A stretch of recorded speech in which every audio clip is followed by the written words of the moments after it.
తండ్రైన దేవుని నామానికి మహిమ కలుగును గాక. నా ఆత్మీయ సహోదరి సహోదరులకు ప్రతి ఒక్కరికి క్రీస్తునామం పేరిట నా హృదయపూర్వక వందనములండి. మరి యొక్క సమయంలో పరిశుద్ధ లేఖనం నుంచి కొన్ని మాటలను వివరించుకుందాము. ఎవరి కొరకు ఆలోచిస్తున్నారు? ఒక భార్య ఏమనుకుంటుందండి? తన భర్త కొరకు ఆలోచిస్తూ ఉంటుంది. అలాగే భర్త తన భార్య కొరకు ఆలోచిస్తూ ఉంటారు. మరి వీళ్ళిద్దరి విషయానికి వస్తే కుటుంబం గురించి, అలాగే పిల్లల గురించి, పిల్లల యొక్క భవిష్యత్తు గురించి, ఈ యొక్క పోషణ గురించి ఆలోచిస్తూ ఉంటారండి. ఇంకా పిల్లల విషయానికి వస్తే తల్లిదండ్రుల లక్ష్యం ఏదైతే ఉందో వారికి మరి ఏమైనా ఇష్టాలు ఉన్నావేమో అనేసి ఆలోచిస్తూ ఉంటారండి. మరి కొంతమందిని మనం చూసినట్లయితే వారు ఒకవేళ బంధువులు ఎవరైనా చనిపోతే, వారికి ఇష్టమైన వారు ఎవరైనా మరణిస్తే వారి యొక్క ఇష్టాలు ఏమైనా ఉన్నవేమో భూమి మీద తీర్చాలి అని ఆలోచించేవారు ఉన్నారండి. ఇలా ప్రతి మనిషి కూడా వారి చుట్టూ ఉన్న వారి గురించి, వారి కుటుంబం గురించి, కుటుంబ సభ్యుల గురించి, అలాగే పిల్లల గురించి వివిధ రకాలుగా ఆలోచిస్తూ ఉంటారండి. వీళ్ళేనా? ఇంకా ఎవరైనా మన గురించి ఆలోచించేవారు ఉన్నారా అని మనము బైబిల్ ప్రకారంగా చూసినట్లయితే పేతురు రాసిన మొదటి పత్రిక 5వ అధ్యాయం 7వ వచనము, ఆయనను మిమ్మును గూర్చి చింతించుచున్నాడు గనుక మీ చింత యావత్తు ఆయన మీద వేయుడి. ఎవరండి ఈయన? తండ్రైన దేవుడు ఎవరి గురించి? నీ గురించి ఆలోచిస్తున్నాడంట. నీ గురించి ఆలోచిస్తున్నాడంట. ఎందుకు ఆలోచిస్తున్నాడు అని మనం చూసినట్లయితే పేతురు రాసిన 2వ పత్రిక 3వ అధ్యాయం 9వ వచనంలో, ఎవడును నశింపవలనని ఇచ్చేంపక అందరూ మారు మనసు పొందవాలని కోరుకుంటూ మీ ఎడల దీర్ఘశాంతము గలవాడై ఉన్నాడు. ఏంటంటండి? మనము ఎవ్వరము కూడా నశింపకూడదు, తన బిడ్డ నశింపకూడదు అని నీ గురించి ఆలోచించి దేవుడు దీర్ఘశాంతము చూపిస్తూ నీ మార్పు నిమిత్తము, నీ మార్పు జీవితం నిమిత్తము, నీ మారు మనసు నిమిత్తము కోరుకుంటూ ఆయన ఆలోచిస్తూ ఉన్నాడంటండి. అలాగే యేసుప్రభు వారు కూడా మన గురించి ఆలోచిస్తున్నాడండి. మన నిమిత్తమే ఆలోచిస్తున్నాడు. చూడండి, రోమిలకు రాసిన పత్రిక 8వ అధ్యాయంలో మనం చూసినట్లయితే 34వ వచనంలో, మృతులలో నుండి లేచిన వాడును దేవుని కుడిపక్షంలో ఉన్నవాడు మన కొరకు విజ్ఞాపనమును కూడా చేయుచున్నాడని. ఆయన ఎవరండి? ఎవరైనా క్రీస్తు.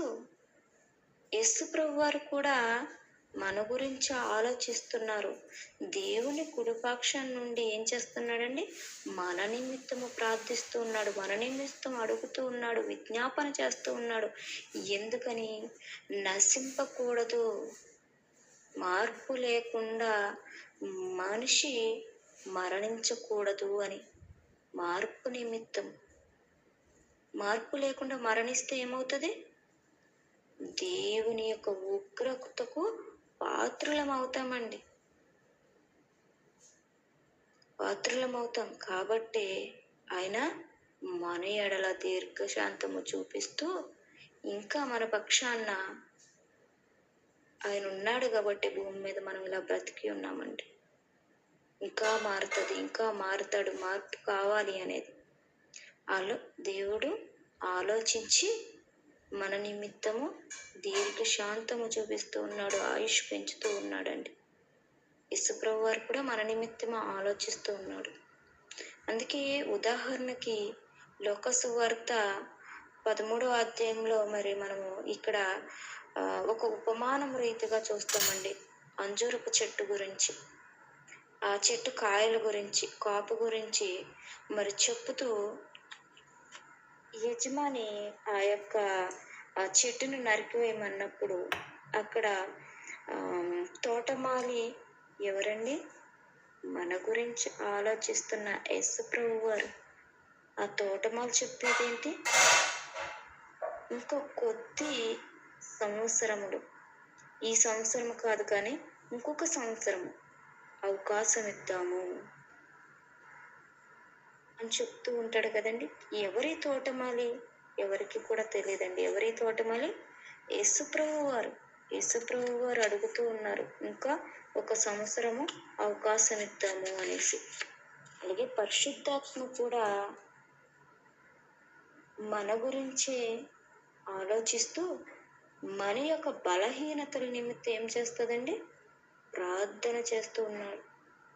పరిశుద్ధాత్మ కూడా ఆయన కూడా మన నిమిత్తము ప్రార్థిస్తూ మన బలహీనతల నిమిత్తము అడుగుతూ ఉన్నాడండి. మన పక్షాన్నే ఉన్నాడు ఆయన కూడా ఆలోచిస్తూ. ప్రతి ఒక్కరు కూడా మన కోసం ఆలోచిస్తున్నాడు. ఆయన ఆలోచించే సృష్టిని కూడా మన కొరకు ఇచ్చాడండి. దేవదూతలు కూడా ఎందుకు నియమింపబడ్డాయి? మన నిమిత్తము నియమింపబడ్డాయి. ఎందుకని? మనకు పరిచయం చేయడానికి, మనకు పని చేయడానికి. నీవు అనుకుంటున్నావు నా గురించి ఎవరు ఆలోచించట్లేదు, నా గురించి ఎవరు ఆలోచించే వాళ్ళు లేరని. సృష్టిలో ఉన్న సమస్తము నీ గురించి ఆలోచిస్తూ ఉంది. నీ గురించి ఆలోచించే ఆ పువ్వు, ఆ కాయ, ఆ పండు, ఆ నీరు సమస్తము కూడా జరుగుతూ ఉన్నాయి సృష్టిలో క్రమము. ఎందుకని? నీ గురించి అవి, నీ గురించి ఆలోచించే కాస్తున్నాయి, నీ గురించి ఆలోచించే పండుతున్నాయి. నీవు అనుకుంటున్న నా గురించి ఎవరు ఆలోచించట్లేదండి. స్వయాన దేవుడే నీ గురించి ఆలోచిస్తూ ఉన్నాడండి. నువ్వు పాడవకూడదు, నువ్వు నశింపకూడదు అనేసి. కానీ మానవుడు ఏం చేస్తున్నాడు? తన సొంత కార్యముల నిమిత్తం చూసుకుంటున్నాడండి. సొంత కార్యముల నిమిత్తమా ఆలోచిస్తూ ఉన్నాడు. క్రీస్తు కార్యముల నిమిత్తం ఎవరు కూడా ఆలోచించేవారు లేరు. కానీ మన నిమిత్తము, మన యొక్క రక్షణ నిమిత్తము, మన రక్షణార్థ నిమిత్తము ఆయన ప్రాణాన్ని నడిపించారు. ప్రాణాన్ని పణంగా పెట్టి మరణించాడు. ఎవరి నిమిత్తం అండి రక్తము చిందించాడు? నీ నిమిత్తమే కదా, నీ రక్షణార్థ నిమిత్తమే.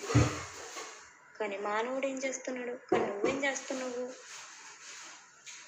మన పనుల్లో, మన ఆలోచనలో పడిపోయి ఆయన పనుల్లో విడిచిపెట్టామండి. క్రీస్తు పనులు ఏవైతే ఉన్నాయో అవి విడిచిపెట్టాం. మనం కూడా ఎలా ఉండాలంట?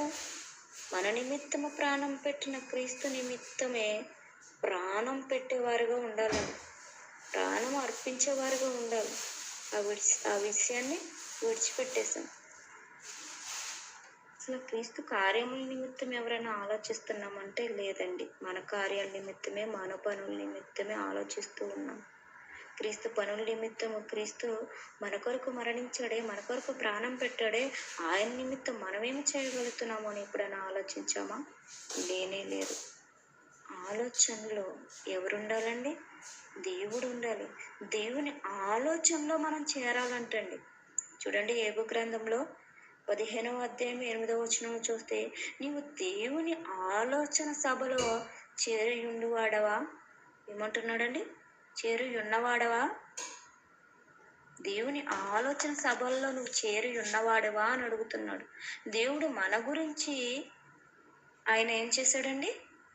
ఆలోచిస్తూ ఉన్నాడు. నిత్యము తన ఆలోచన సభలో ఎవరు ఉండాలనుకుంటున్నాడు?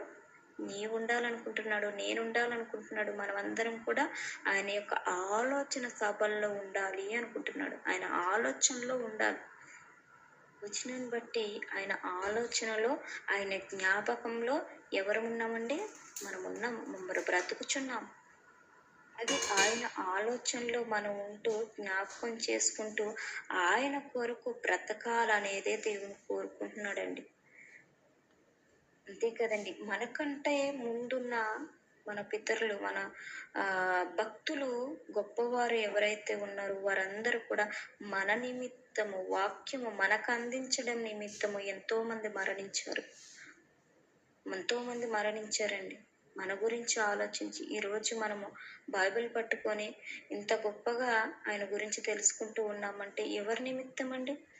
దీని వెనకాల ఎంతో మంది మరణించి ఉన్నారు. మనము మన పిల్లలకి, మన తర్వాత మన తరము వారికి మన వెనక తరము వారికి ఈ సువార్త అందజేయాలంటే, ఈ మాటలు అందజేయాలంటే ఏం చేయాలి మనము? ఆయన గురించి ఆలోచించి తెలుసుకొని అనేక మందిని రక్షించేవారిగా, ఆయన ఆలోచనలకు దగ్గరగా చేర్చేవారిగా ఉండాలని కోరుకుంటూ, మరి ఉగ్రతకు పాత్రలు కాకుండా ఉండాలంటే మనము దేవుని యొక్క ఆలోచన సభలో చేరేవారిగా ఉండాలి. మనము మా పిల్లల మన కుటుంబంలో ఉండాలంటే మనము మన పిల్లలకు మన కుటుంబాలకు అటు వాక్యాన్ని నేర్పిస్తూ దేవుని యొక్క ఆలోచనలకి నడిపించే వారిగా ఉండాలండి. అటు వారిగా జీవించాలని దేవుడు కోరుకుంటున్నాడు. ఆయన ఇష్టం, ఆయన చిత్తం, ఆయన కోరికలు నెరవేర్చాలని, ఆయనకు మట్టికే మహిమకరంగా జీవించాలని కోరుకుంటున్నాడు. అట్టి విధంగా జీవించాలని కోరుకుంటున్న మనందరం కూడా అలా బ్రతకాలని కోరుకుంటూ, దేవుని యొక్క మహాసభలో ఆయన ఆలోచనలో మనం అందరం కూడా చేరాలని కోరుకుంటూ ఈ కొద్ది మాటలను ముగిస్తున్నాను. దేవుని నామానికి మహిమ కలుగును గాక.